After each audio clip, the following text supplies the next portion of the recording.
Hello అండి, నమస్తే. నేను మీ Sirisha. Welcome back to Andhramudu. ఇవాళ నేను ఎగ్ లాలీపాప్ ఎలా చేసుకోవాలో చూపించేస్తాను.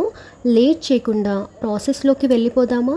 ఎగ్ లాలీపాప్ క్రిస్పీనెస్ కోసం ఒక బ్రెడ్ని మిక్స్ చేసుకొని పౌడర్లా చేసుకొని ఒక మిక్సింగ్ బౌల్లో వేసుకోవాలి. ఇప్పుడు 1 టేబుల్ స్పూన్ కారం, 1 టేబుల్ స్పూన్ రైస్ ఫ్లోర్, కొద్దిగా ఉప్పు, 1/2 టేబుల్ స్పూన్ చికెన్ మసాలా వేసుకొని మిక్స్ చేసుకోవాలి. ఇప్పుడు ఒక ప్యాకెట్ మ్యాగీ తీసుకుని మొత్తం స్మాష్ చేసుకోవాలి. ఈ ప్లేస్లో కార్న్ఫ్లేక్స్ అయినా యూస్ చేయొచ్చు, ఓట్స్ అయినా యూస్ చేయొచ్చు, లేదా ఇప్పడ లేస్ తీసుకుని స్మాష్ చేసుకుని కూడా యూస్ చేయొచ్చు. ఇప్పుడు ఈ మిక్స్చర్ని బాగా ఒకసారి కలుపుకున్న తర్వాత పక్కన పెట్టేసుకోండి. ముందుగానే ఉడికించిన 5 ఎగ్స్ తీసుకుని ఇలా తురుముకుని పెట్టుకోవాలి. ఇప్పుడు 2 పచ్చిమిర్చి సన్నని తరుగు, 1 కప్పు క్యారెట్ తరుగు, 1 కప్పు ఉల్లి తరుగు, 1/2 టేబుల్ స్పూన్ అల్లం వెల్లుల్లి paste, 1 tablespoon chicken masala, 2 టేబుల్ స్పూన్ల కారం, ఉప్పు తగినంత, 1/2 టేబుల్ స్పూన్ పసుపు, కొద్దిగా కొత్తిమీర, కొద్దిగా కరివేపాకు తరుగు వేసుకోవాలి. మిక్సీ జార్ తీసుకుని కొద్దిగా ధనియాలు, జీలకర్ర, కొన్ని మిరియాలు వేసి ఫోర్స్గా గ్రైండ్ చేసుకుని ఇందులో వేసుకోవాలి.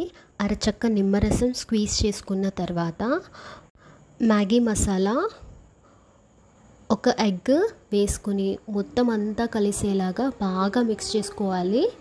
ఇంకా వాటర్ కానీ ఇంకేమి ఎక్స్ట్రా యూస్ చేయకూడదండి. ఈ కూరగాయల్లో ఉన్న వాటర్ ప్లస్ ఎగ్ వేసాం కదా, ఆ తడి సరిపోతుంది. ఇలా అంతా మిక్స్ చేసుకున్న తర్వాత టేస్ట్ ఒకసారి ఉప్పు చెక్ చేసుకోండి.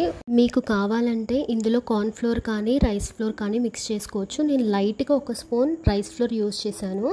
ఇలా మొత్తం మిక్స్ చేసుకున్న తర్వాత చేతికి ఆయిల్ అయినా రాసుకోండి, లేదా నార్మల్గా అయినా ఉండల్లాగా చుట్టుకుని ఇందాక మనం మిక్స్చర్ రెడీ చేసుకున్నాం కదా, మనం రెడీ చేసి పెట్టుకున్న బాల్స్ ఇందులో వేసుకుని 1కి 2 సార్లు కోట్ చేసుకోవాలి.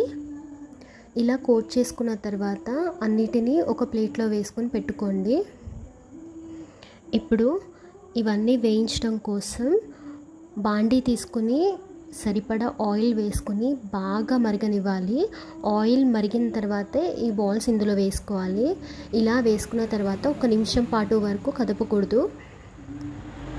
ఇలా లో ఫ్లేమ్లోనే గోల్డెన్ కలర్ వచ్చే వరకు వీటిని ఫ్రై చేసుకోవాలి. ఫ్రై చేసుకున్న తర్వాత వీటిని టమాటో కచ్చప్తో అయినా కర్డ్తో అయినా సర్వ్ చేసుకోవచ్చు. చాలా బాగుంటాయి ఈవినింగ్ స్నాక్ లాగా.